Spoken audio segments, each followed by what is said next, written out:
Assalomu alaykum hurmatli ustozlar. Biz ayni paytda Sharof Rashidov tumanidagi 36-sonli maktabga kasbiy rivojlanish soati tadbirlarini o'rganish uchun kelyapmiz. Bugun ijtimoiy fanlar yo'nalishida kasbiy rivojlanish soatlari tashkil etiladi. Hurmatli ustozlar, nihoyat ijtimoiy fanlar yo'nalishida ham kasbiy rivojlanish kuni va soat tadbirlari boshlandi. Biz ishonamiz sizga, ish tajribalaringizni yetakchi ustoz bilan baham ko'rib, o'sha yangiligingizni olib chiqasiz. Maktabgacha Maktab ta'lim vazirligining 216 sonli buyrug'iga asosan bu jarayon tashkil qilinganidan xabaringiz bor. O'rganishingiz kerak. Kasbiy rivojlanish kunida ham aynan yo'nalishingiz doirasida o'zingizni bilim, tajribalaringizni o'rganish bilan birga baham ko'rasiz. Bugungi darsimizda bizga topshiriq berildi.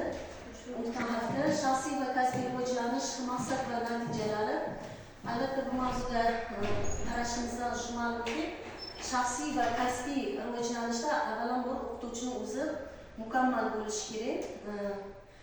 Shaxsiy hayotimiz bilan albatta kasbimiz ham bog'langan. Mazmunini mushuk bilan hal nima qiladi? Ko'pchilik qo'ldan o'tishingiz kerak. Qaysi yo'ldan ketasan deganda Alisa o'sha noqul yo'ldan ketishni nima qiladi? Suhbati bor edi, o'zi nima bo'lyapti? Qisqa ma'lum mazmunda aytib o'tib ketyapman. Mana iltimos qaysi yo'ldan borishni ayta olasizmi?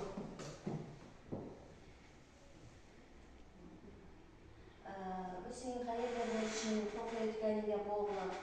Ya'ni o'sha kasbda ham, shaxsiy hayotda ham albatta bitta yo'lni tanlaymiz, o'shanga qarab rejalashtiramiz. Murakkab savollarga ingliz charchaydi. Bizga manimcha shu niyat harakatimizga bog'liq to'g'ri. Ikkinchisi. Ahmisiz-chi?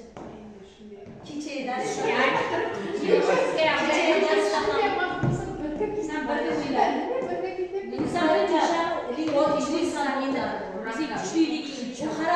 hamma xarakteriga bog'liq. Kechagi darsimizda ham, kursimizda ham, lekin ko'pchilik ikkinchi harakatga bog'liq degan so'z odam jalb qiladi.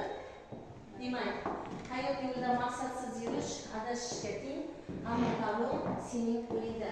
Haqiqatan shunday. Ta'lim bizning qo'limizda. Ko'pchilik manimcha o'zida noaniq niyat harakatga bog'liq tanlov tanladi. Lekin birinchi tanlovda tanlasa bo'ladi sababi yani murakkab lekin kuchli sabablar. Manimcha yo'lishlar bor.